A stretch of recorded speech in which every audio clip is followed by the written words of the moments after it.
Kevin and Andrew and Lane and I'm not feeling terrific. I got to be honest with you. I'm not feeling terrific myself. I think it's because I've been taking these vitamins, and just this morning I looked at the side of the jar of vitamins, and I noticed that one of the ingredients is "and so on" in quotation marks. So I don't think that's very good. I think anytime that there's an ingredient that has quotation marks, I think you should be a little suspicious of that. But I think ingredients are important if you're trying to stay healthy and stuff. And I come from a generation where the nutritional information wasn't always on the side of whatever you were eating. Like when I was growing up and you would get a can of Coke, it would literally just be like, you would just say the ingredients. It would just be like carbonated water, sugar, and then all the other crazy bullshit that was in a can of Coke, right? But then at a certain point they said, well, maybe we should tell people what's in this can of Coke, and then it would actually tell you the amount of ingredients in each can of Coke. So, I remember the first time that I had a can of Coke in my hand, I was looking at the ingredients, and I realized there's 38 grams of sugar in one can of Coke. 38 grams of sugar! That blew my mind.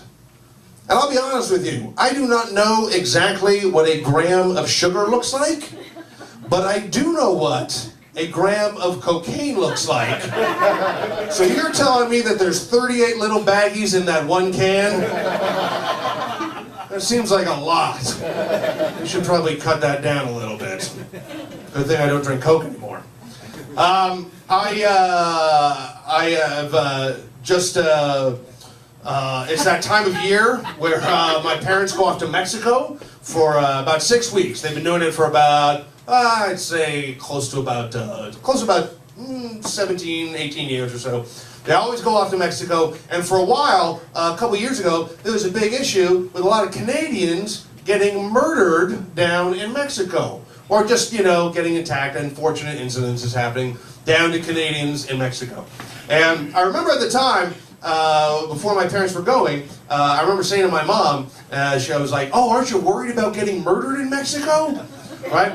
And this is exactly where I realized where I get my optimistic, twisted sense of humor from. I asked my mom, is she worried about getting murdered? And her response was, oh my God, if that happens, well, at least I'm going to die on vacation. Which I think that is a pretty cool, optimistic way of looking at things. Like, seriously, how do you want to die? Like, slipping on the floor like on a Whopper Wednesday at Burger King right after you picked up your dry cleaning? Or do you want to die sitting poolside having a margarita and a barbecue explodes? I think I want to die on vacation. Right? Then you can have a destination funeral. Fuck that destination wedding bullshit. Destination funeral, that's where it's at, man. That's where I want it. And I think that's stupid. I think that's stupid when anytime that someone wants to write off an entire country because a couple of Canadians die somewhere, in Mexico or wherever, to write off an entire country, that's ridiculous. Don't do that.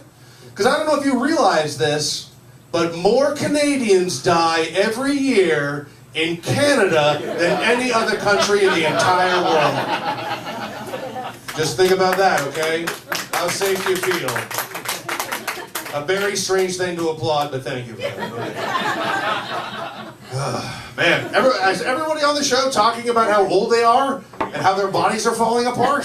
Holy shit, what a sad event this has turned out to be. But I am 46 myself, and I do not have kids. And I don't think I'm ready for kids. I don't think anybody is actually ready for kids. I don't think anybody is like, all right, well, I got my shit together, let's have some kids. I think just someone gets pregnant and you stick around and then you just deal with it, right? I don't think when they were like founding this country and they were going west and they were thinking about families, I don't think there was ever a point where someone was like, hey, listen, you want to raise a family? Seriously, honey, we're in a wagon, okay? Maybe this isn't the best time to start a family here, right? But one reason why I know that I'm not ready for kids is because I still have a chain wallet, okay? I think if you haven't figured out how to hold on to a wallet without it being attached to you, I don't think you're ready to raise another life. I don't think that is a thing. I still have a chain wallet. I think that's like, do you still have mittens attached to your sleeves on your jacket? I think if you still have mittens, you're probably not ready to raise a family. I'm just saying. Be a man, get a pair of gloves. But I'm 46 and I do not have kids. And I don't know if every parent wants their kid to have kids. But let me tell you, it is very cringeworthy when your parents start asking you questions like, so, how are your cats doing? Fuck. They're cats. They're fine. They'll always be fine. Very little responsibility for a cat walking around your apartment going, I feel like I should be making more with my life. I don't know what's going on. You know, sometimes I feel like, you know, saying in the conversation, oh, the cats. Well, you know, Tim, he's the shy one. He's not doing so well in school. I think we're going to have a talk with one of his teachers. And, oh, Eric, you know, he's just a bundle of energy. I hope he's going to get on his hockey team, you know. Some shit like that. You know. Shows you how much I know about kids and schooling. Hockey team? Do the kids do that? Yeah. And then when your parents start having to rely on asking you about inanimate objects that you have, that's always fun too. So, how's the vacuum doing? Yeah, it still sucks, Dad. Yeah, the vacuum. And the car's running fine. Yes, the car's running fine. Yes. And the computer's doing well too. Okay, yes. Oh, that computer, it grows up so fast, doesn't it, Dad? Yes, it does. I'm getting to the point where I just sort of get out of the shower these days and just look at myself and go, this is going to have to do. All right. I'm going to have to work on my personality more. I have to get more anecdotes. More funny shit to talk about. But I try to stay in shape. I try to go to the gym. Someone asked me the other day, if you had to describe your body in 2 words, what would it be? And I would say, unemployed pro wrestler. That's what I would say. Like, there was a window when I actually gave a shit, and now I'm clearly like, I'm just going to get in the ring and put a t-shirt on. That's what I'm doing. But I can already hear the announcer introducing me to the ring of, here he comes, weighing in at none of your business, all the way from an all-you-can-eat Chinese buffet. He's already sweating, and he's exhausted, and he knows he's going to lose. Here he comes. And my hearing is going too. My hearing is going as well. Like if Kevin and I are in a conversation and we're just in a room and it's dead silence, I can hear Kevin perfectly well. But if Kevin and I are in like a bar environment and there's like a tornado of other noise going on, I am not going to hear a single word Kevin is saying, right? It's tough. It's shitty. But also, the older I'm getting, the more I realize how much I don't give a shit about what people are telling me either. Right? And also, I've gotten very good at nodding in agreement and saying things like, man, yeah, that's crazy. Here's another indication. Here's another one. Is man, that is the world that we live in. And what's another one? This is another one. Hey, yeah, man, tell me about it, right? Please tell me about it. I haven't heard a word that, if I have ever said, oh man, I hear what you're saying, I have not heard a word that you're saying. Please start yelling. But one thing I realized too is that the older that you get, sometimes people are so cautious about what they want to talk about. They're sort of like, oh, there's touchy subjects these days, like, oh, don't talk about politics, don't talk about religion or social issues. So now, what I realize that we can basically all talk about is we can all talk about our injuries. Oh, isn't that fun? How are you injured? Oh, we're all injured in our own weird way. You know, because that's a pretty normal thing. No weird shit is going to come up when you talk about your injuries, you know? You know, if someone says, oh, your lower back hurts, that's too bad. My lower back hurts too. I was trying to help a friend move a couch the other day, and my lower back hurts now. Oh, how does your lower back hurt? Oh, my lower back? Yeah, it's all because of the liberal Jew-run media. Well, I don't know if that's a thing. I think you should just lift with your legs. I think that's probably, I don't know about the liberal Jew-run media, but man, are you guys all happy that the legalization of the marijuana has happened? Are you guys happy about that? I don't care. I don't care either. I really don't. Because you know what, for the last 20 years, I basically have been acting like marijuana is legal already. Been sort of like, yeah, this is legal, right? Right? I'm not hurting anyone. No one's around. Yeah, it's legal already. One drawback of the legalization of the marijuana is the uncomfortable breakup you have to do with your weed dealer.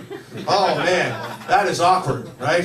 You know, I hate to, it was like one of those moments where you say, I don't want to burst your bubble on the,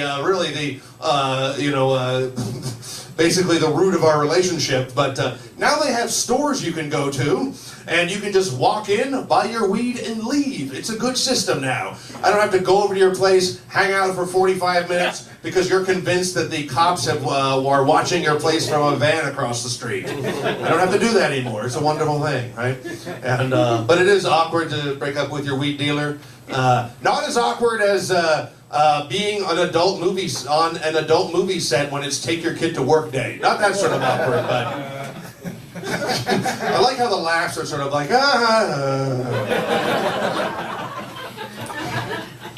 It's like at the end of every joke, it's a little bit of ha-ha and a little bit like, that's over with. Okay.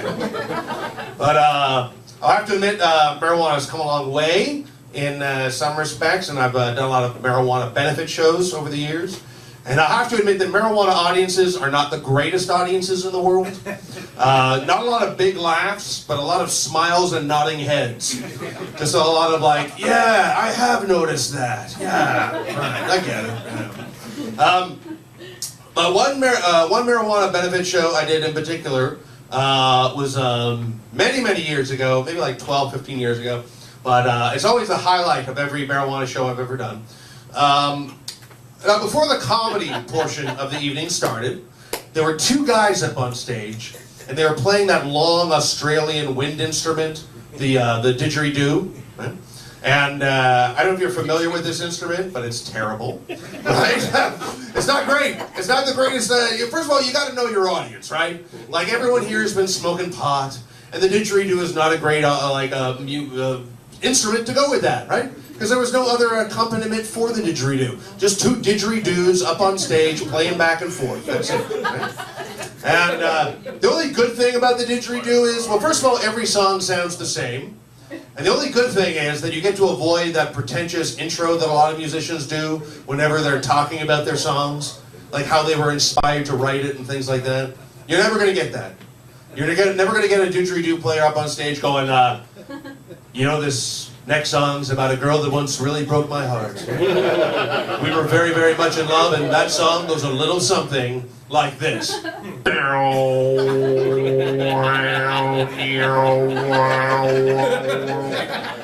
the fuck is that?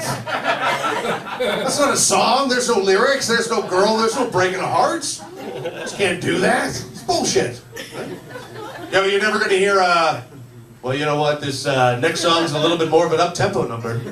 I don't want you guys to be shy out there. Come on, guys and girls, get up on that dance floor and you shake your booty to this next song that goes a little something like this. What